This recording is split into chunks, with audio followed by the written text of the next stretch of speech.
Good morning. Oh, come on. Good morning. My name is Reverend Kylie Renner, and on behalf of the entire One Spiritual Center community, I want to welcome you here today. Thank you for bringing your love and your light into this space on this particularly beautiful morning. So, I'm actually incredibly grateful for this community this morning in a way that I'm going to tell you a little bit about later on. But I was having a challenging week. Things just keep showing up. And yesterday, between all of the busyness, I was sitting in my front yard. And it's my favorite place to sit on our property because we have these amazing big mulberry trees. And I often see, a hawk or two every once in a while, come through and I'll see it. Yesterday, I sat there both in the morning and in the evening and saw, I'm not sure if it was the same hawk that kept coming and leaving, but I saw this hawk probably about 60 times yesterday, which was way more than I'd seen it in any hawks in the neighborhood the whole time. And I love those kind of messengers. The messengers that remind us that things are going to be okay, that you're going to get through it, that there's something bigger than our understanding going on. And so I'm really open to this community being that kind of place of messenger this morning for whatever it is that we brought in, that we handed over to the power that knows how to guide us and to remind us of a deep peace that exists inside of us that can never be depleted in any way. And so I'm holding that space for us this morning, that we all get those kind of messenger visitors and those deep reminders as we create space for one another.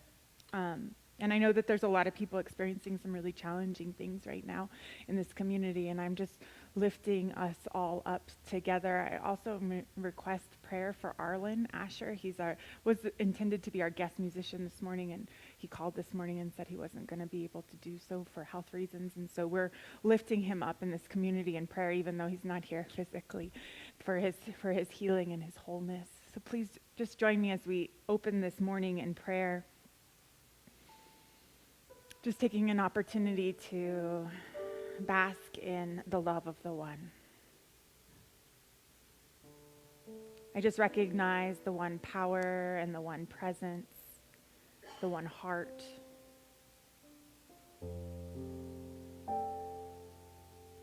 And as we lean more deeply into that one, we are embraced by a love that is just so incredible that we can't help but have our breath taken away by a peace that is so deep, that we can't help but just be in it. And so we let all the things that are happening on the surface level be set aside for a moment so that we may reconnect to that place where all of it comes from, so that we may be guided, so that we may be the presence of love in a new way. And so I bless this gathering today as a place of healing, as a place of remembering, as a place of lifting each other up as we open to wherever Spirit is guiding us. And so I'm grateful in advance to have this time together. I'm grateful for the power of this community to heal. And I let go into that love. And I let it be. And so it is.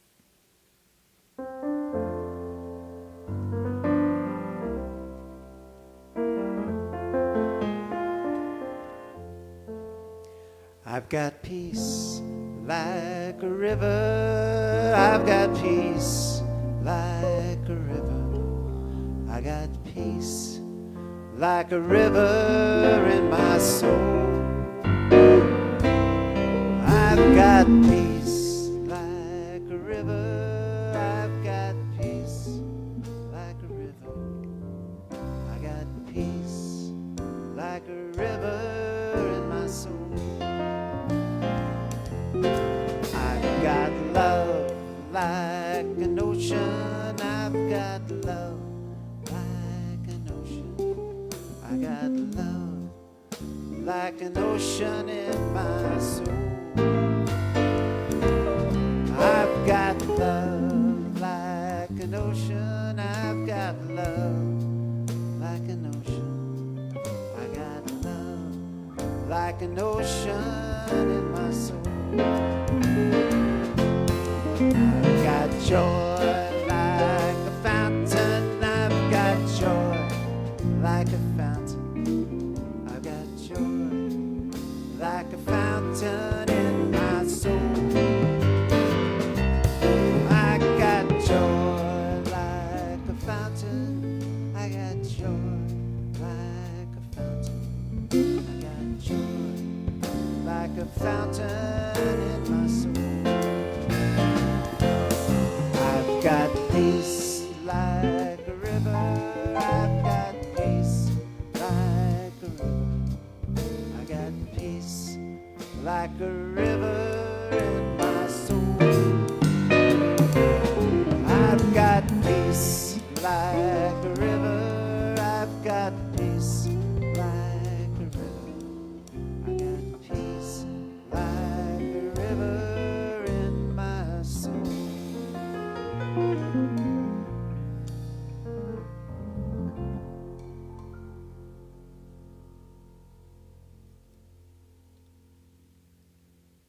I've chosen a poem by Mary Oliver to lead us into our meditation. It's called When Your Life Looks Back. When your life looks back, as it will, at itself, at you, what will it say? Inch of colored ribbon cut from the spool. Flame, curl, blue consuming the log it flares from. Bay leaf, oak leaf, cricket, one among many. Your life will carry you as it did always, with 10 fingers and both palms, with horizontal ribs and upright spine, with its filling and emptying heart that wanted only your own heart, emptying and filled in return. You gave it. What else could you do? Immersed in the air or in water, immersed in hunger or anger, curious even when bored. longing even when running away. What will happen next? The question hinged in your knees, your ankles, and the in-breaths of weeping. Strongest of magnets, the future, impartial, drew you in. Whatever direction you turned toward was face to face. No back if the world existed. No unseen corner. No test. No other earth to prepare for. This, your life had said, its only pronoun. Here, your life had said, its only house. Let, your life had said, its only order. And did you have a choice in this? You did.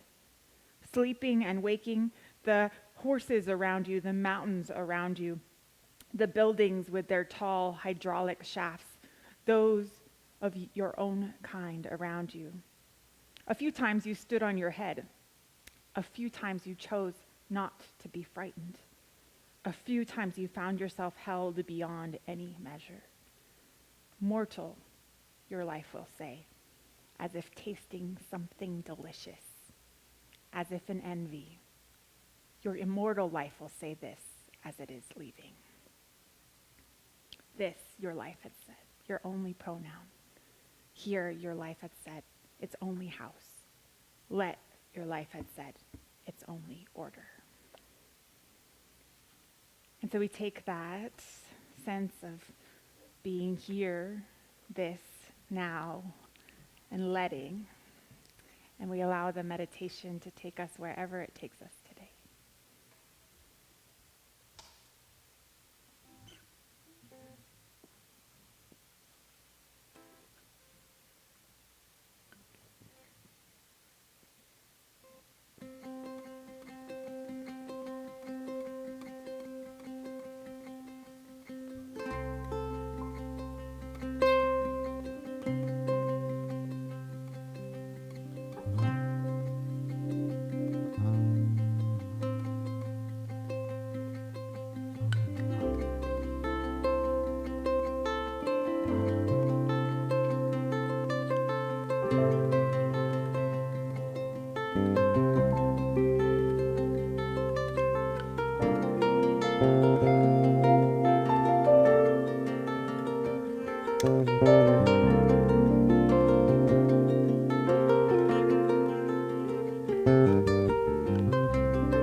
Our special music this morning, we had a last-minute issue. Arlen, we wish him all the best. He fell ill very early this morning and called me about 10 till 9 this morning. So I called John and I said, you bring one and I'll bring one. So we're going to do a couple of original tunes today.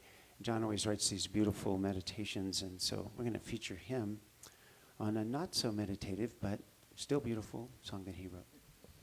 Well, today is Bastille Day, and I did not write this, but in honor of that, I thought we should have a little French song. So this is La Petite Valse.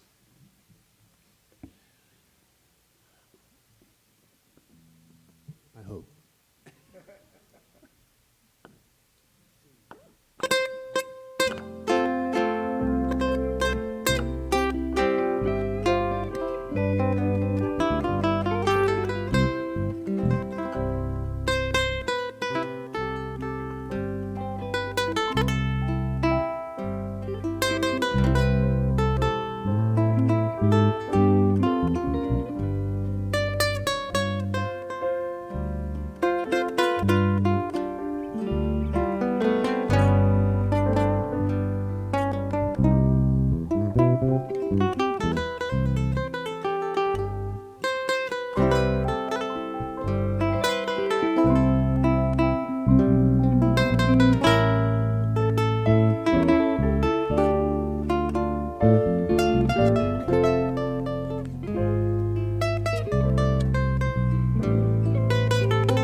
That's John Bartlett.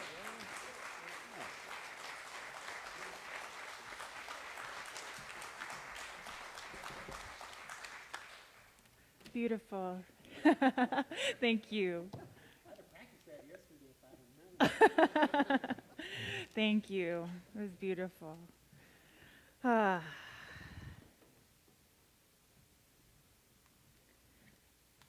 So this week, I had a couple of experiences that made me really start to think about bringing a new, deeper level of that kind of peace that the Hebrew and Christian scriptures talk about, that peace that passeth understanding, the peace that just comes from the inside.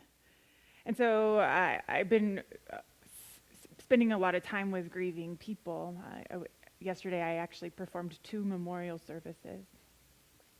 And what I keep feeling as I'm holding space for people who are grieving, including myself, is this kind of sense of how do I find that peace in the midst of what feels so much like loss and heartbreak.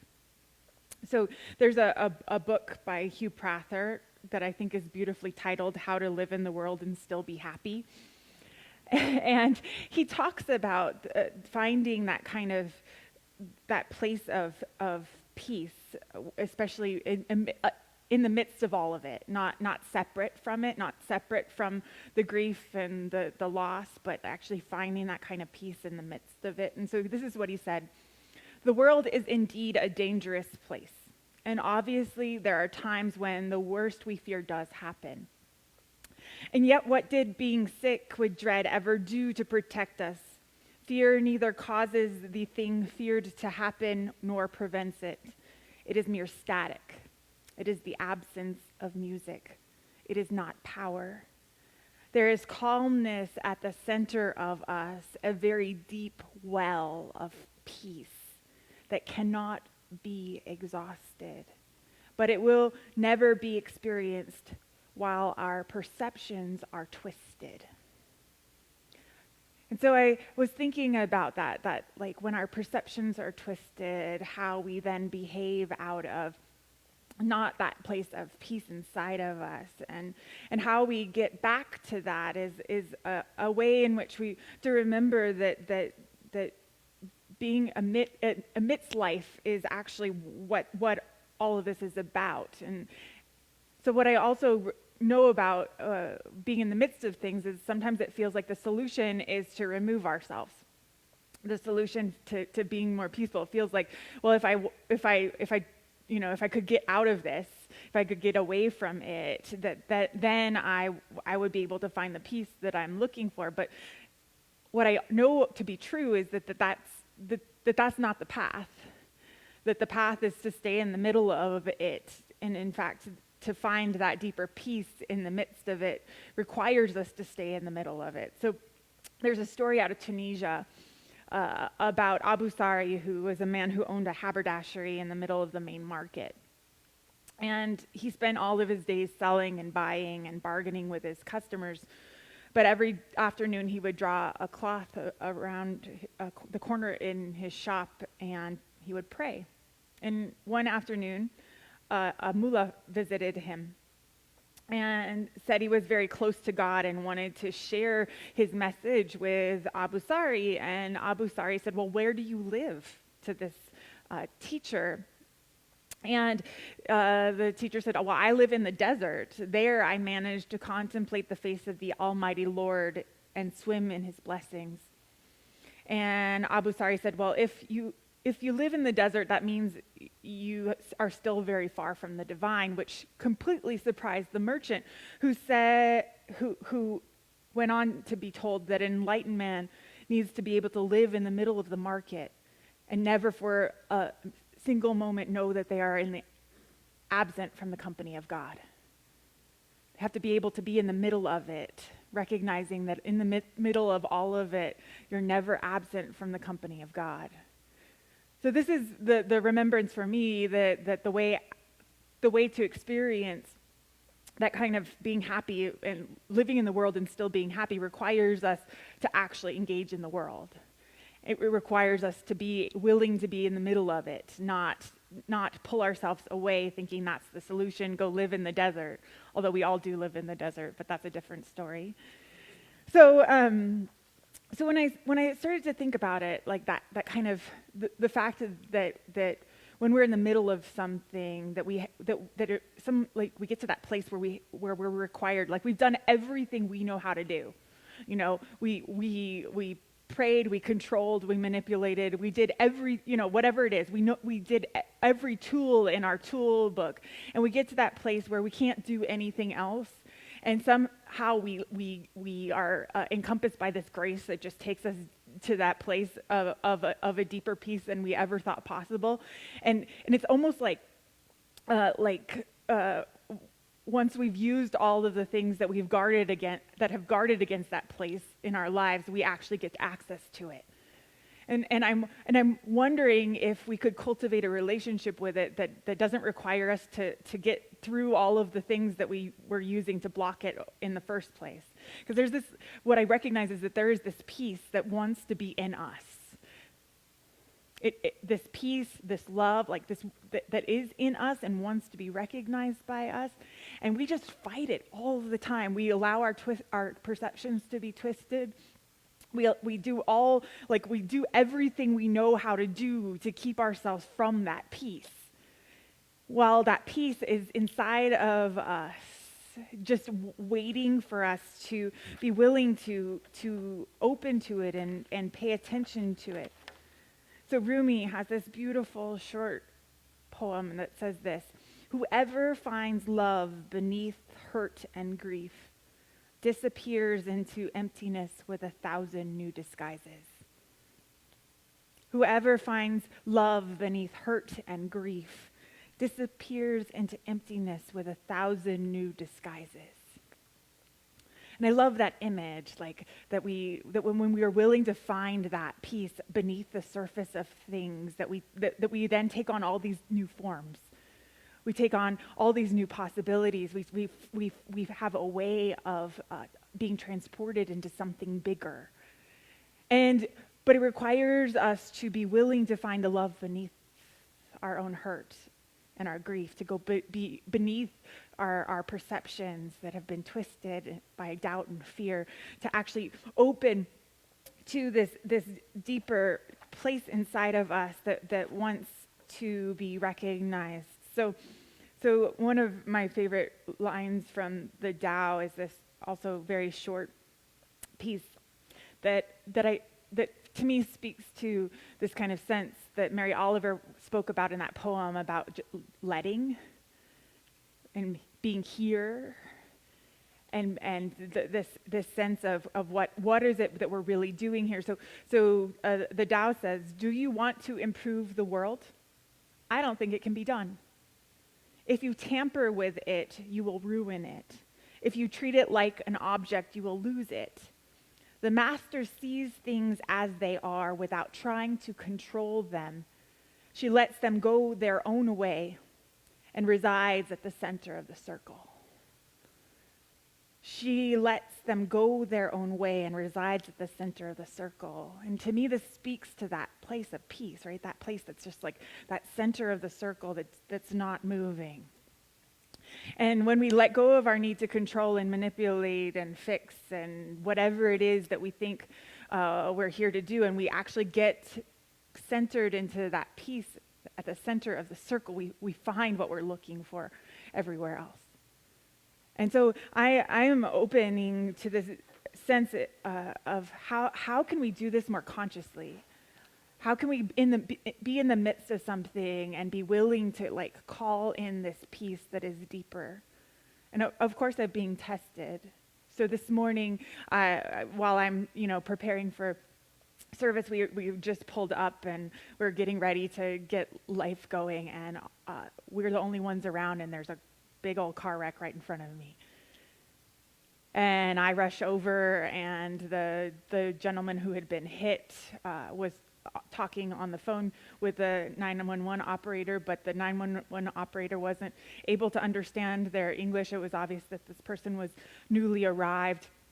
from somewhere else and spoke English, but with an accent that wasn't understood.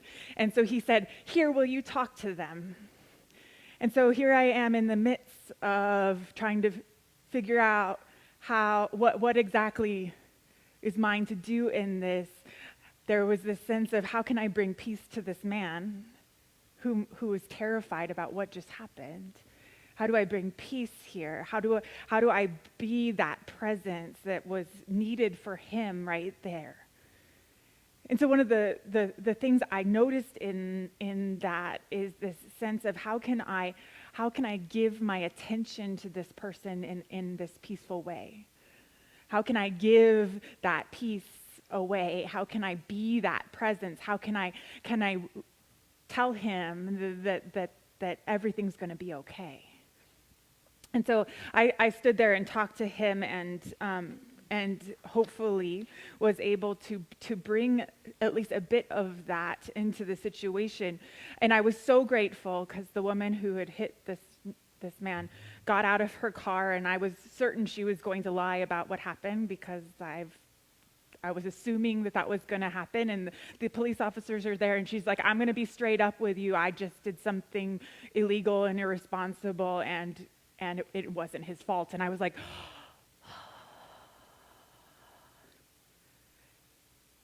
bringing peace.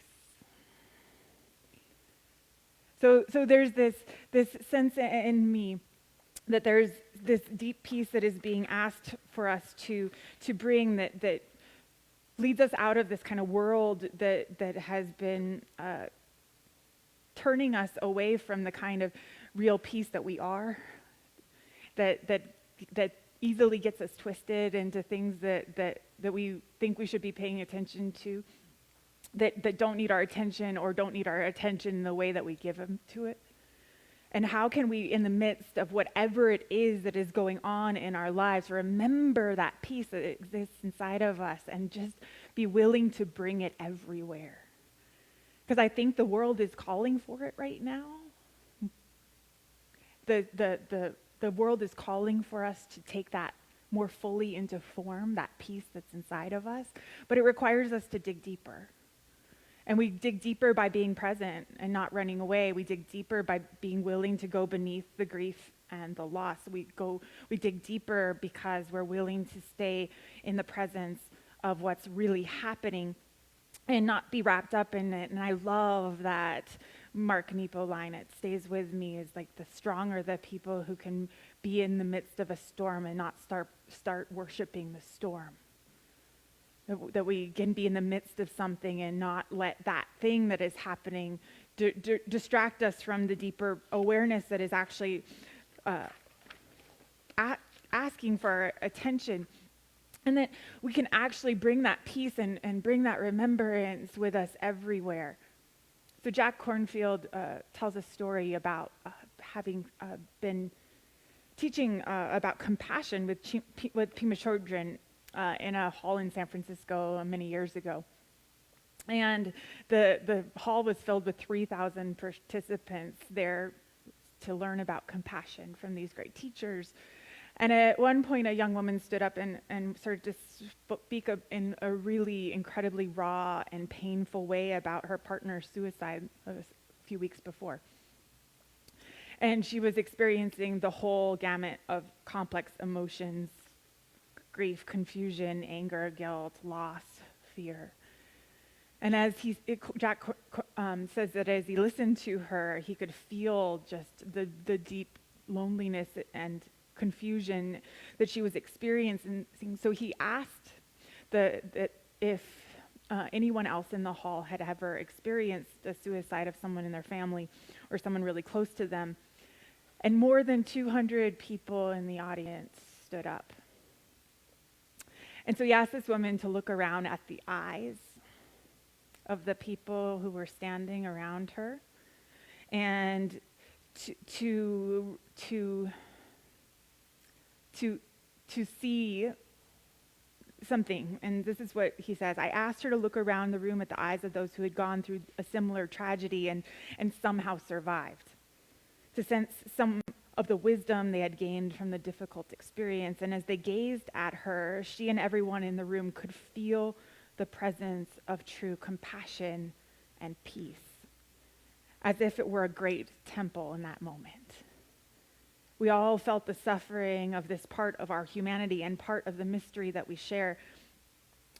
But he says it's not only in great difficulties like a suicide of a loved one that we touch this truth. In the midst of our daily confusions, self-doubts, conflicts, and fears, we need support and reminders to trust in ourselves. We can trust. And we are designed to journey through the full measure of beauty and sorrows in life and survive. We are designed to do this. We are designed to be in the world and still be happy. We are designed to feel all the things that we feel and survive. And so I've always resonated with this story, with that sense, because so often when we are in the midst of something, the last place we look for support is like that place inside of us that it's filled with peace.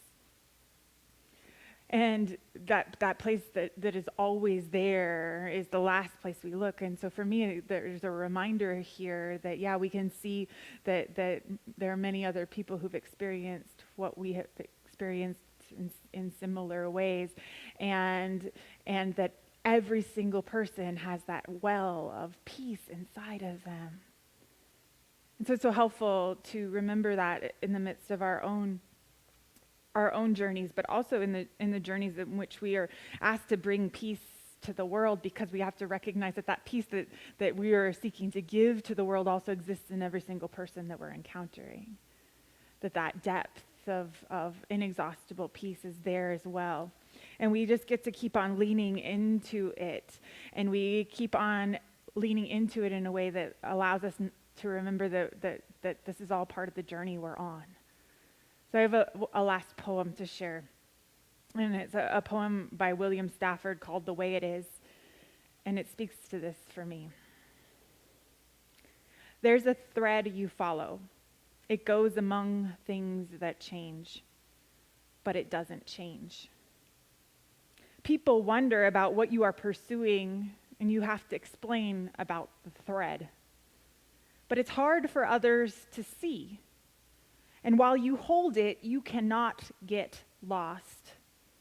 Tragedies happen, people get hurt or die, and you suffer and get old. Nothing you can do can stop time's unfolding. You never, ever let go of the thread. You never, ever let go of the thread.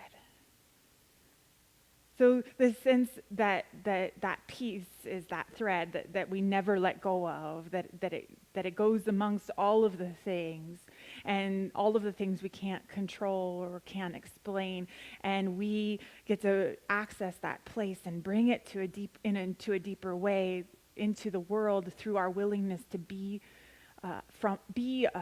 peace from that place.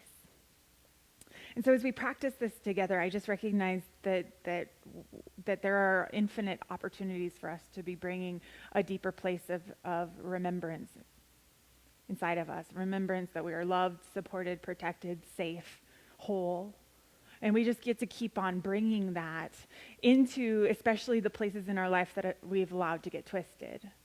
The places that we have allowed to get out of proportion or out of sync. We get to bring our biggest compassion for ourselves into those places, our biggest peace, and pour it all over it, even if it doesn't feel, if it feels awkward at first, because sometimes that, like, what? You want me to be compassionate about the part of my life that feels really broken? It feels counterintuitive, but that is absolutely what is called for. Like, to bring peace to those places, to bring love to those places. And we just keep on getting to practice it because we keep on getting to access deeper peace. And so one of my affirmations is always that I'm willing to do this radically and repeatedly. Whatever this process is, I'm willing to be peace radically and repeatedly. I'm willing to find that deeper place radically and repeatedly. Not just once, but I'm willing to do it in the way that leads to the deepest healing, which is a willingness to just keep on doing it. So we get to bring compassion for ourselves in this. We get to bring all of the peace that we've ever accessed to life, and let's see what happens, because I've already noticed a shift in me as I've been walking this deeper insight for a few days. That it's just, let's see what happens. And let's support each other in it as we recognize that the world is ready for the kind of peace that can only come from that place that is beyond understanding, that peace that passeth understanding, that peace that isn't conditioned by anything outside. And I feel it right now. You feel it in the room? All of us remembering that place. So I'm going to let the band come in as we are going to sing into our prayer. And as we prepare for that, I maybe invite you into thinking about maybe a place in your life maybe that doesn't feel like there's a lot of peace, or that you're not bringing the peace, or you don't feel peace around it. That peace that's inside that remembers that it's connected and loved and supported at all times. And let's see if we can let Spirit move us together through prayer. Please join me to sing first.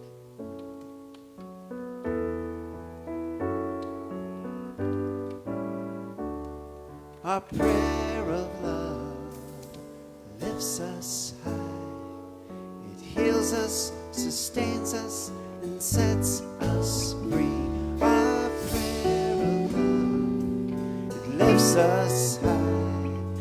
It heals us, sustains us, and sets us free. Our prayer of love lifts us high. It heals us, sustains us, and sets us free.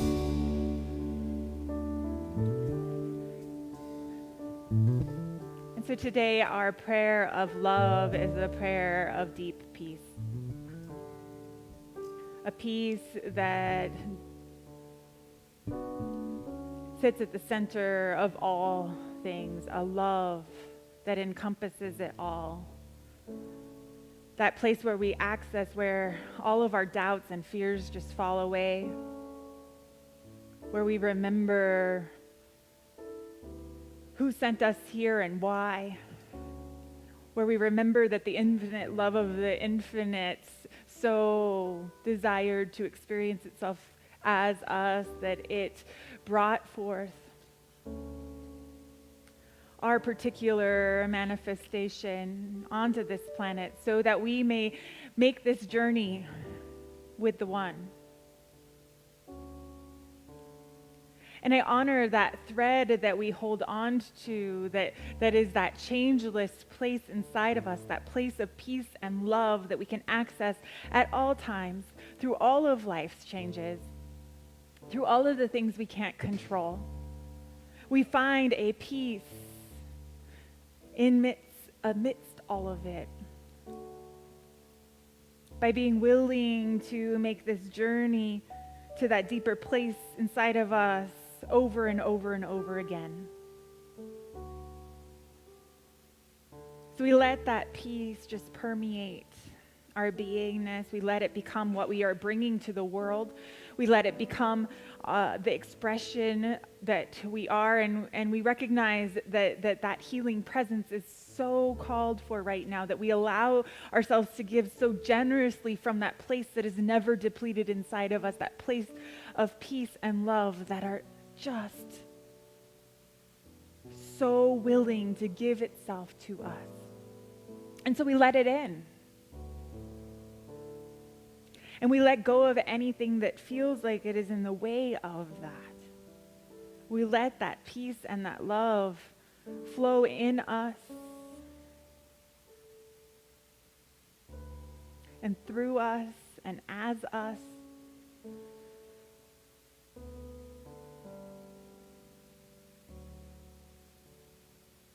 And so I just lean deeply into that, knowing that there is peace for us to access at each moment, and we access it in a deeper way so that we may be healed, so that we may remember, so that we may sit at the middle of that circle and know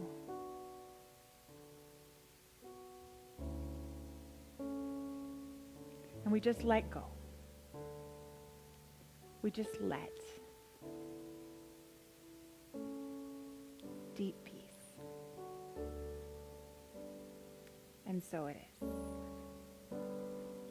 Our prayer of love, it lifts us high. It heals us, sustains us, and sets us free. Our prayer of love lifts us high. It heals us, sustains us, and sets us free.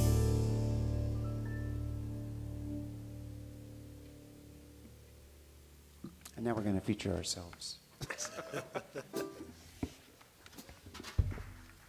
So the great Portuguese composer João Gilberto, did I say that right? João. Passed away this week, and this is a song that I wrote a few years ago, and it was very inspired by him as well as Antonio Carlos Jobim, all those great, amazing Brazilian writers. My feeble attempt here.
That was lovely. Thank you.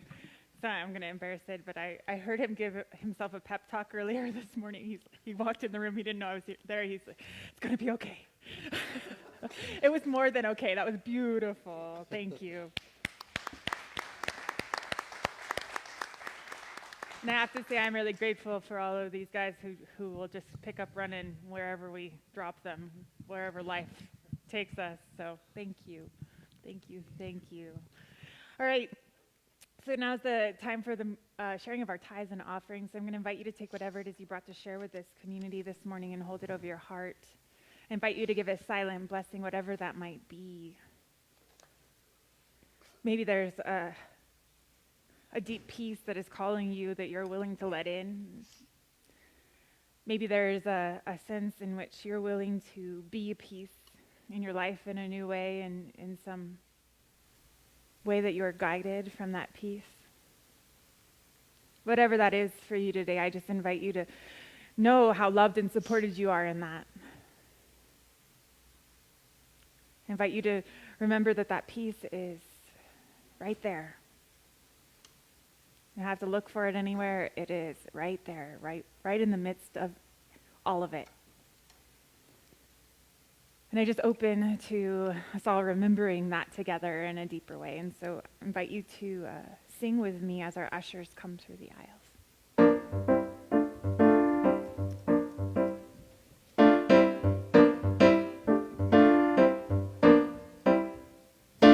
This little light of mine, I'm gonna let it shine.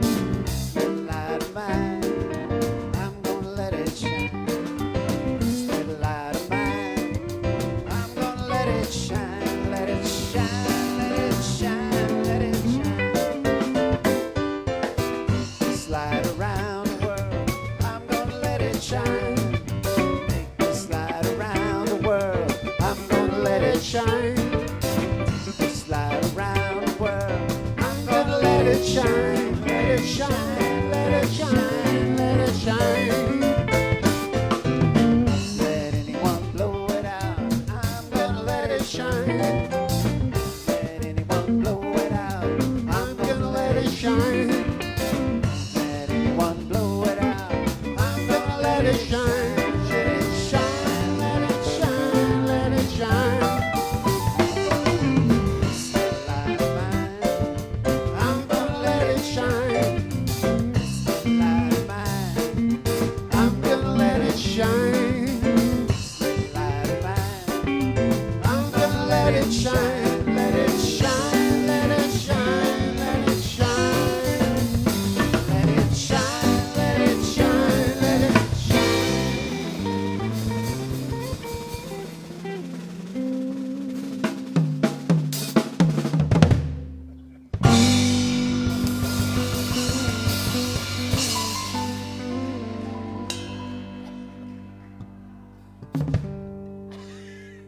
So we just take all of that which has been offered into this space, all that love, all the peace, all of the wisdom and laughter, and we just let it move through us as we go out into the world, as we go out into the midst of anything that feels like confusion or fear. And we bring each other and we bring that love and we bring that peace and we bring new possibilities because of it. And so I just bless the healing power of this community and the love that is shared. And I let go into that and I let it be. And so it is. Thank you. All right, so I just have a few invitations. Next Saturday, we will be cooking for Community of Hope. It's our third Saturday of the month endeavor. Yes, that's right. Third Saturday of the month, we cook a meal for Albuquerque's Hungry, and then it's served as well as the Hungry and Homeless are served this meal, and then also provided a worship service. And so we do that once a month.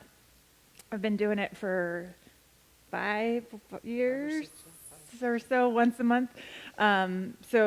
That's next Saturday, and there's information out at the community table, info table, that Sharon can get you. Also, the Saturday after that, we'll be at Roadrunner Food Bank, also been doing that for a lot of years, and it's a great way to give back to the community. So also information about that. And I'm just so grateful for this community this morning. Thank you for being here, for being that peace in the world. And I believe, lots of bagels. Please take them. Lots of bagels again. And let's sing our final song.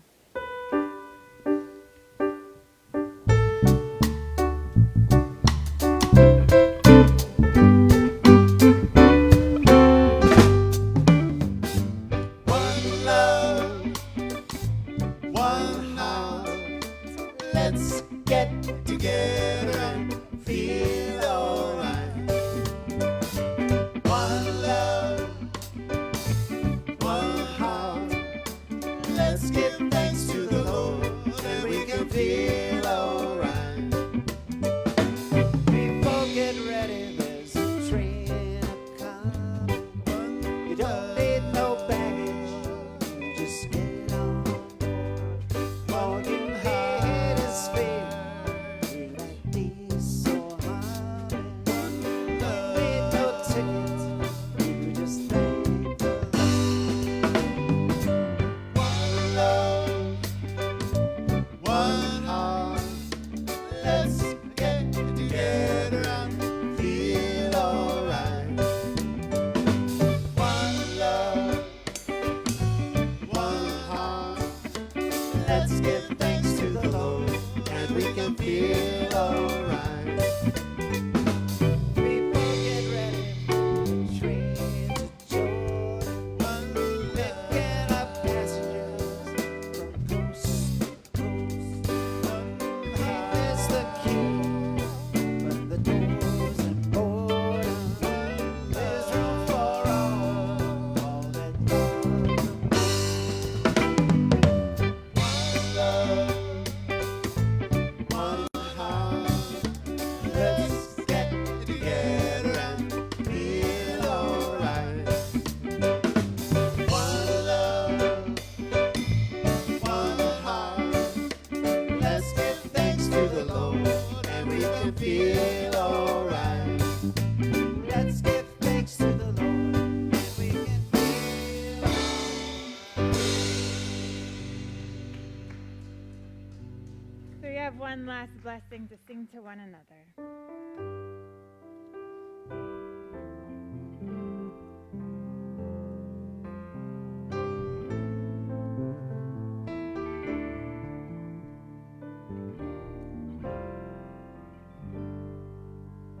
Go forth and walk in beauty,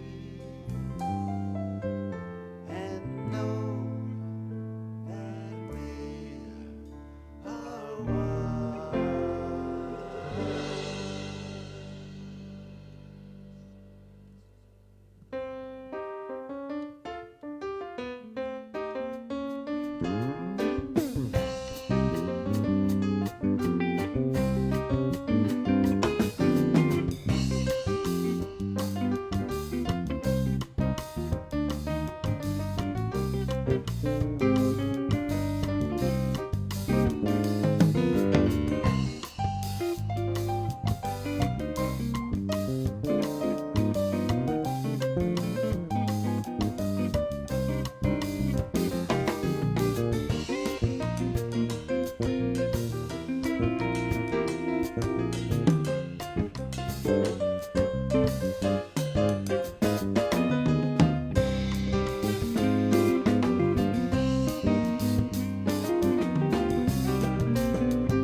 Bye.